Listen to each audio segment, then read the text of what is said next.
আরও একটা নতুন ভিডিও নিয়ে আমি রুম্পা আপনাদের সামনে হাজির। দেখুন ভিডিওটা শুরু করলাম একেবারে শরতের। হ্যাঁ, একদম ভাদ্র মাস পড়ে গেছে মানেই শরৎকাল। শরৎকালের নীল আকাশ আর ভেজা তুলোর মতো আকাশ। মনে হচ্ছে আমি ডানা মেলে যাই, দু হাত ভরে এই বরফের মতো বা তুলোর মতো মেঘকে ঘরে নিয়ে আসি। আর এই তুলোর মতো মেঘকে কিছু তুলোকে আমি আমার বালিশের মধ্যে ভরে রাখি। তার মধ্যে গাছের ফাঁকে ফাঁকে রয়েছে নানান রকম গাছগাছালির পাতা। তো যাই হোক, অনেক কাব্য করছি আমরা হাউসওয়াইফ, এত কাব্য করলে তো আমাদের আবার চলবেও না, তাই না? তো আস্তে আস্তে ঘর সংসারের কাজে নিজের মনটাকে আটকে রাখতে হবে, নিজের কাজগুলোকে প্রত্যেক দিনের মতন শুরু করতে হবে। দেখুন, সকালবেলাতে রাস্তাঘাটে একটা লোকজনও দেখা যাচ্ছে না। ভোরের আকাশ এত সুন্দর, অন্যান্য দিন যেন মনে হয় যে আকাশে মেঘ থাকে আর বৃষ্টি, মানে বেশিরভাগ দিনই সকালে ঘুম থেকে উঠেই দেখা যায় বৃষ্টি। আজকে আর সত্যি এত সুন্দর আকাশ দেখে একেবারে মন ভরে গেল। এই রকম আকাশে যদি আকাশটা পুরো ফাঁকা হয়, মানে বলতে চাইছি খোলা মাঠ হবে এমন একটা জায়গা, ওখানে এরকম জায়গায় ঘুরে বেড়াতে কিন্তু বেশ ভালো লাগে। তবে আকাশটা ফাঁকা হতে হবে। এই গাছগাছালি বাড়িঘরের আকাশ হলে সেটা ভালো করে দেখা যায় না।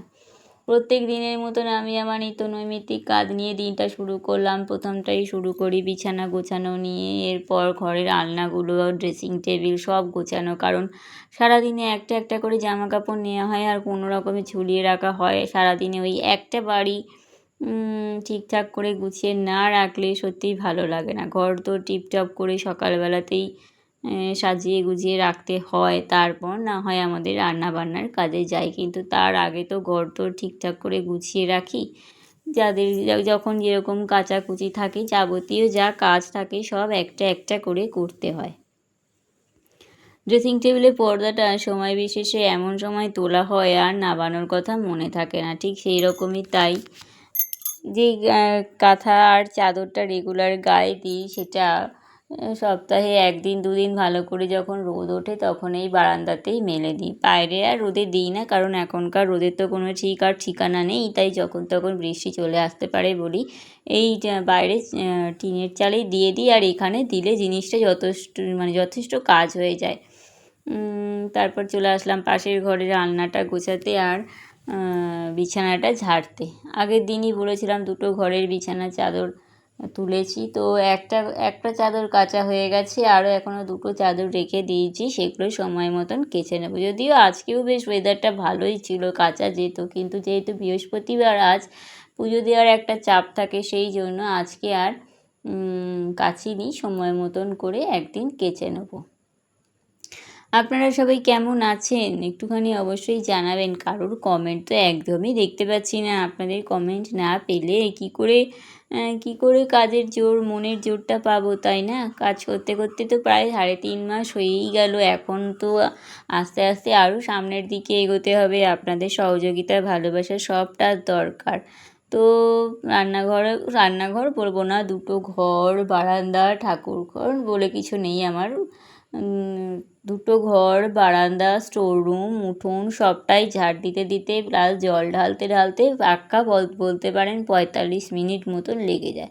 যেহেতু পায়ের একটু সমস্যা আছে, সেই জন্য মানে পায়ের ব্যথার জন্য আমি আর দৌড়ে কাজ করি না বা করার সাহসও পাই না। কারণ ঘরে কাজ করতে গিয়ে নানান স্থানে জল পড়ে বা বাইরের উঠোনটা শ্যাওলা থাকার জন্য আমি আর দৌড়াদৌড়ি করে কাজ করি না। তবে হ্যাঁ, একটা সময় ছিল যখন সত্যি খুব দৌড়াদৌড়ি করেই কাজ করতে হতো।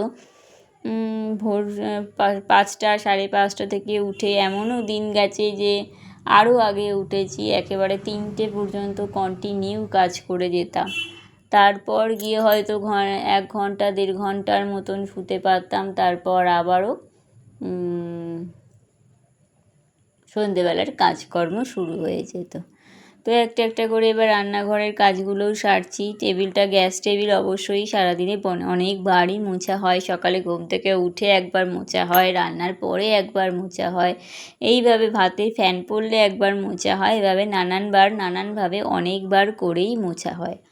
তারপর আর প্রত্যেক দিন এই চেয়ার দুটো অবশ্যই, আর যেখানে জল রাখি, কারণ ওপর থেকে তো ধুলোবালি পড়ে, সেই জন্য সব সময় একটু প্রতিদিন 24 ঘন্টার মধ্যে একবার অন্তত মুছে নিলে বা ঝেড়ে নিলে কি হয়, সেই জায়গাগুলো মানে ধুলোবালিটা কম পড়ে। সেই জন্যেই এগুলো প্রতিনিয়ত করতে হয়। তো আজকে ভাবছি জলের বালতিটা মাজবো, ওটাও সপ্তাহে একবার করে তো মাজি, কিন্তু এখন মাজবো না, কারণ জলের বালতিতে যেটুকু জল আছে সেগুলো আগে বোতলে ঢেলে নিয়ে তারপর, তবে সেটা এখন হবে না, স্নান করে বাসি কাজ সেরে নিই, তারপর জলের বালতিটা থেকে জল ঢেলে নিয়ে সেটা করব।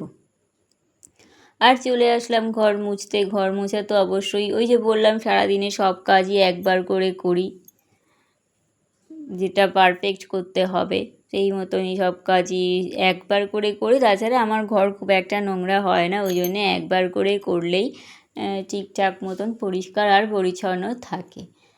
কর্তামশাই বাড়ি আসতে আসতে 1টা বাজে, ততক্ষণে আমার সমস্ত কাজকর্ম হয়ে যায়, আমিও তখন একটু রেস্ট নিতে পারি। তারপর আবার 2টোর সময় যাই, ভাতটা আর একটা ফুট দিই, দিয়ে তারপর 2:30 পৌনে 3টের সময় আমাদের খেতে যাওয়া। খাওয়ার পরে থাকে বাসন মাজা, গ্যাস টেবিল আমি রান্নার পরেই মুছে নিই, বাসন মাজা থাকে, নিজের ড্রেস চেঞ্জ করে হাত মুখ দিয়ে ফ্রেশ হই।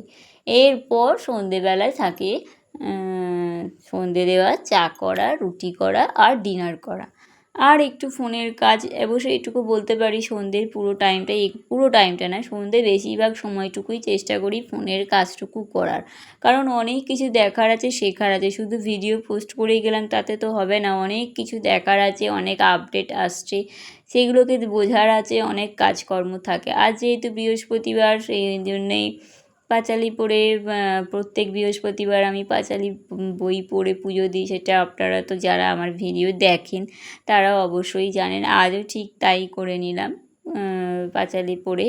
আর ফুল আর মিষ্টি মানে লাড্ডু আগের দিনই আনিয়ে রেখেছি, গতকাল তো পুজো দিতে দিতে আমার প্রায় 12:30টা বেজে গেছিলো। তো যেটুকু ফুল নিয়ে এসেছিলো, যেমন জবা ফুলগুলো এনেছিল, ওই জবা ফুলগুলো আমি কালকেই দিয়ে দিয়েছি, কারণ জবা ফুল পরের দিনের জন্য রাখা যায় না, সেই জন্য জবা ফুলগুলো দিয়ে দিয়েছিলাম। আর রান্না বলতে মায়ের বাড়িতে গেছিলাম, সেখান থেকে মাংস নিয়ে এসে যা মাংস এনেছে দুজনের খুব ভালোভাবে হয়ে যাবে। মাংসটাকে একটুখানি জল দিয়ে ফুটিয়ে নিলাম, আর করলাম গাঁটি কচুর তরকারি, যার জন্যে গাঁটি কচু আর আলু এইদিকে কুকারে সিটি দিয়ে দিলাম, একটা সিটি দিয়ে রেখে দিয়েছি। আর মাংসটা একটুখানি জল দিয়ে ফুটিয়ে নিয়ে ওটা দুপুরবেলায় ভালো মতোই হয়ে যাবে, সেখানে আর মনে হয় না যে গাঁটি কচুর তরকারিটা লাগবে, সেটা রাতের জন্য খাওয়া হবে। আর যদি কিছু থাকে সেটা পরের দিন সকালে টিফিনেও খেয়ে নিতে পারবো, কারণ সকালবেলার দিকে যদি টিফিনে একটা কিছু জোগাড় থাকে না, তো সেটাতে সুবিধা হয়, কারণ কিছু করে টিফিন খাওয়া সম্ভব হয় না। যেদিন সেরকম পরিস্থিতি হয় সেদিন বিস্কুট জল খেয়েই কাটিয়ে দিই, আর ইচ্ছা করে না আলাদা করে কিছু একটা করবো বা কিছু একটা করে খাওয়ার সময় থাকে না, কারণ রান্নাঘরে যেতে যেতেই বেজে যায় 11টা, সেই 2টো রান্নাই হোক বা 3টে রান্নাই হোক, 10:30 11টায় বেজে যায় রান্নাঘরে যেতে যেতে।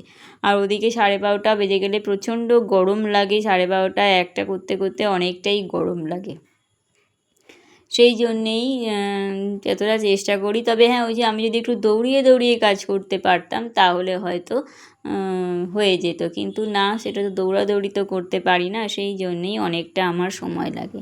আর এই যে গাঁটি কচুর তরকারিটা করলাম, পেঁয়াজ দিয়েই করলাম, আমিষ করে, যেহেতু আজকে নিরামিষের কোনো ব্যাপার নেই তাই আমিষ করেই করলাম। তবে হ্যাঁ, খেতে দারুণ হয়েছে। দুপুরবেলায় সেটা আর লাগেনি, রাত্রেবেলায় আমি এখন ভিডিও ভয়েস দিচ্ছি প্রায় 10টা, রাত 10টা। তো যাই হোক, যেটা খেলাম দিয়ে দেখলাম যে বেশ ভালোই হয়েছে, কর্তামশাইয়েরও বেশ ভালো লেগেছে। যারা আমার ভিডিও দেখছেন প্রত্যেক দিনের মতন, আজও তাদের অন্তর থেকে অনেক ভালোবাসা, এইভাবে সাথে থাকার জন্যে, পাশে থাকার জন্যে। আপনাদের একটা কমেন্ট আমার অনেকটা মনোবল বাড়ায়, আমিও আপনাদের সঙ্গে আছি, সাথে আছি, পাশে আছি। তো গাঁটি কচুর তরকারি আমার রেডি, রান্নাও কমপ্লিট হয়ে গেছে। আমি এবারে রান্নার পরের বাসন মাজবো, আর বললাম যে বালতিটা মাজতে হবে, সেই জন্যে যেটুকু জল ছিল বোতলে ঢেলে নিয়ে এই বালতিটাও মেজে নিলাম। সপ্তাহে একদিন না মাজতে না নিচের দিকে শ্যাওলা পড়ে যায়, আর রান্নার পরে বেসিনটা তো প্রত্যেক দিন একবার করে মাজি, ঠিক সেই মতন আজও মেজে নিলাম, মানে বেসিনটাকে ঘষে নিলাম। তার সাথে সাথে কলের মুখগুলোকেও ঘষে নিই, কারণ একদমই তো গ্যাসের পাশে খুব তাড়াতাড়ি কালো হয়ে যাবে, সেই জন্য যাতে ময়লা না জমে সেই জন্যেই প্রত্যেক দিন একবার করে বেসিনটা আর কলের মুখগুলো মেজে নিই। আর এই যে আমার কর্তামশাই তাদের পুচকেগুলোকে নিয়ে খেলা করছে, আর আবার বাবা মায়ের কোলের বাচ্চাকে এগিয়ে দিল, মা আবার আরেকটু বেশি করে আদর করে দিল। বাজারও নিয়ে চলে এসছি শাক আর ঢ্যাঁড়স, পটল, মাছ, কাঁকরোল, যদিও কাঁকরোল এখনও ঘরে আছে, সেটা আবার আগামীকাল শুক্রবার দিন ভাবছি করব। আর মাছ নিয়ে এসছে পার্শে মাছ, আর কাঁকরোলের তরকারি ইচ্ছা আছে আগামী দিন করব, এখন দেখা যাক কি করা যায়। তো আমি আমার ভিডিও এবার এইখানেই সমাপ্তর দিকে নিয়ে যাব। ততক্ষণের জন্য সবাই ভালো থাকবেন, সুস্থ থাকবেন। আমিও যদি সুস্থ থাকি আগামীকাল আবারও আর একটা ভিডিও নিয়ে চলে আসবো। আর একটু অনুরোধ করব, সবাই আমার ভিডিওটা দেখবেন, পাশে থাকবেন, আমিও পাশে আছি।